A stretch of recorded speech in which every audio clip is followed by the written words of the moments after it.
जय हिंद दर्शकों, मैं हूं जितेंद्र दीक्षित। 4 पीएम महाराष्ट्र में आपका स्वागत है। दर्शकों, झारखंड में हेमंत सोरेन की गिरफ्तारी ने फिर एक बार बता दिया है कि किस तरह से बीजेपी विरोधी पार्टियों या विपक्षी पार्टियों पर ईडी का कहर जारी है। किस तरह से एक एक करके तमाम राज्यों में जहां पर बीजेपी विरोधी पार्टियां सक्रिय हैं, उनके नेताओं को केंद्रीय एजेंसियां बुला बुलाकर पूछताछ कर रही हैं और कई मामलों में गिरफ्तार कर रही हैं। तो सोरेन की गिरफ्तारी भी उसी कड़ी में से एक है। लेकिन झारखंड के बाद अगर हम महाराष्ट्र की बात करें तो महाराष्ट्र में भी लगातार बीते 2 हफ्तों से ईडी काफी सक्रिय नजर आ रही है। आज फिर एक बार शरद पवार के पोते रोहित पवार को एनफोर्समेंट डायरेक्टरेट ने पूछताछ के लिए बुलाया है। बीते हफ्ते भी उनसे पूछताछ की गई थी। 12 घंटे तक उन्हें ईडी के दफ्तर में बिठाकर रखा गया था। वो दोपहर को पहुंचे थे और रात करीब 11:30-12 के आसपास उन्हें छोड़ा गया था। आज फिर से एक बार रोहित पवार पेश हो रहे हैं ईडी के सामने। उन पर आरोप है कि उनकी जो कंपनी है बारामती एग्रो, उसने सहकारी शुगर मिलों की खरीद फरोख्त में गड़बड़ी की और उसी सिलसिले में जांच हो रही है। उनके 6 ठिकानों पर छापेमारी भी की गई थी। तो रोहित पवार पहुंच रहे हैं ईडी के दफ्तर। अच्छा, रोहित पवार के जो चाचा लगते हैं अजीत पवार, और जो शरद पवार के भतीजे लगते हैं, उन अजीत पवार का मामला बड़ा अलग है और बड़ा दिलचस्प है। इससे पहले कि हम आगे बात करें, मैं आपको अजीत पवार की कहानी बता देता हूं। आज ही एक खबर आई है कि अजीत पवार के खिलाफ महाराष्ट्र पुलिस की इकोनॉमिक ऑफेंसेस विंग ईओडब्ल्यू ने मामला वापस ले लिया है। उन्हें क्लीन चिट दे दी है, केस बंद कर दिया है उनके खिलाफ। तो यहां पर बात दिलचस्प यह है कि अजीत पवार जब सत्ता के बाहर होते हैं, यानी कि जब विपक्ष में होते हैं, तो उनके खिलाफ मामला दर्ज होता है। फिर वो सत्ता में आ जाते हैं तो पुलिस उस मामले को बंद कर देती है। फिर वो वापस विपक्ष में चले जाते हैं तो पुलिस फिर से उस मामले को खोल लेती है। और फिर जब वो वापस सत्ता में आ जाते हैं तो फिर पुलिस उस मामले को वापस बंद करने की अर्जी डाल देती है कोर्ट में। और इस मामले में ऐसा ही हुआ है। दरअसल मामला साल 2019 का है, जब राज्य में बीजेपी शिवसेना की सरकार थी और अजीत पवार तब अविभाजित एनसीपी में थे और विपक्ष में थे। तब बॉम्बे हाईकोर्ट के आदेश के बाद इकोनॉमिक ऑफेंसेस विंग ने उनके खिलाफ मामला दर्ज किया कि जो सहकारी मिले हैं उनकी खरीद फरोख्त में अनियमितताएं हुई हैं और उसमें अजीत पवार समेत 70 लोगों को दोषी बनाया गया था, आरोपी बनाया गया था उसमें, और ये जांच चल रही थी। लेकिन 2019 में सत्ता में उलटफेर हो गया। बीजेपी विपक्ष में चली गई और सत्ता में खुद अजीत पवार आ गए। अजीत पवार उप मुख्यमंत्री बन गए, उद्धव ठाकरे मुख्यमंत्री थे, महाविकास आघाड़ी की सरकार आ गई। और जो गृह मंत्रालय भी था, जिसके अंडर में इकोनॉमिक ऑफेंसेस विंग आता है, वो एनसीपी के हिस्से ही आया। अनिल देशमुख तब गृह मंत्री थे। तो क्या हुआ, इकोनॉमिक ऑफेंसेस विंग ने अदालत में अर्जी डाल दी कि हम इस मामले को बंद कर रहे हैं, इसमें कुछ भी मिला नहीं है अजीत पवार के खिलाफ। ठीक है, अजीत पवार को बड़ी राहत मिली। लेकिन उसके बाद जून 2022 में शिवसेना में बगावत हो गई, ठाकरे सरकार गिर गई, एनसीपी सत्ता से बाहर हो गई, अजीत पवार फिर से विपक्ष में आ गए।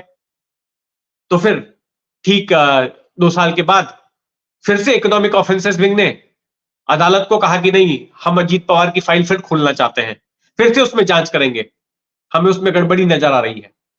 फिर से जांच शुरू हो गई। अब ये जांच 2022 से 2023 तक चल रही थी, लेकिन 2023 में खुद अजीत पवार ने ही बगावत कर दी एनसीपी में, और अजीत पवार ने बीजेपी के साथ हाथ मिला लिया। जो राज्य में सरकार आई शिंदे और बीजेपी की, उसमें वो हिस्सा हो गए, उप मुख्यमंत्री बन गए। तो फिर वापस से अब जनवरी में अदालत में अर्जी डाल दी गई कि हम उस मामले को बंद करना चाहते हैं। तो क्या समझे, अजीत पवार सत्ता के बाहर तो मामला चालू, अजीत पवार सत्ता के अंदर तो फाइल बंद, फिर सत्ता के बाहर तो मामला चालू। तो अभी फिलहाल फाइल बंद करने की बात हुई है। अब हाइपोथेटिकली मान लीजिए कि अगर कल को अजीत पवार वापस विपक्ष में चले जाते हैं और बीजेपी सत्ता में रहती है, तो फिर से एक बार फाइल खुल सकती है। हालांकि अभी जो अर्जी दी गई है इकोनॉमिक ऑफेंसेस विंग की ओर से, उस अर्जी पर अदालत को फैसला लेना है कि क्या वाकई में मामला वापस लिया जाए। लेकिन जब एक बार पुलिस ही कह रही है कि हमको कुछ मिला नहीं इसमें, हम जांच आगे नहीं बढ़ाना चाहते, तो फिर अदालत ज्यादा कुछ कर नहीं सकती। तो देखते हैं अदालत क्या करती है। अब ये जो इकोनॉमिक ऑफेंसेस विंग ने अजीत पवार पर केस दर्ज किया था, तो उसी आधार पर एनफोर्समेंट डायरेक्टरेट ने भी केस दर्ज कर लिया था अजीत पवार पर सबसे शुरुआत में। अब जब मूल केस ही नहीं रह जाएगा, यानी कि जब मूल केस जो मुंबई पुलिस वाला केस ही जब बंद हो जाएगा, तो ऐसे में फिर ईडी वाला केस कहां टिकता है? ईडी वाला केस भी बंद होना पड़ेगा। तो इस तरह से अजीत पवार फिर मुक्त हो जाएंगे। तो ये खेल है। ये सिर्फ अजीत पवार के साथ ही नहीं हुआ है, और भी नेताओं के साथ, अविभाजित शिवसेना और अविभाजित एनसीपी के कई नेताओं के साथ ऐसा खेल हो चुका है। भावना गवली, शिवसेना की सांसद, उनको एनफोर्समेंट डायरेक्टरेट का नोटिस आता था, उनको हाजिर होने के लिए कहा जाता था, लेकिन जब वो शिंदे के साथ बगावत करके बीजेपी के साथ जब शिंदे ने हाथ मिला लिया, सत्ताधारी पक्ष की हो गई, तो फिर सब बंद हो गया। हालांकि मामला भी वापस नहीं लिया गया है, सिर्फ ईडी की कार्रवाई बंद हुई है। प्रताप सरनाइक, मुंबई के पड़ोसी शहर ठाणे के विधायक, उनके खिलाफ भी ईडी की कार्रवाई जारी थी, लेकिन जैसे ही शिंदे गुट में गए, कार्रवाई बंद। लेकिन जो लोग शिंदे के साथ नहीं गए, उनको जेल जाना पड़ा। ईडी ने कई लोगों को जो है पूछताछ के लिए भी बुलाया, कईयों को जेल भी भेजा।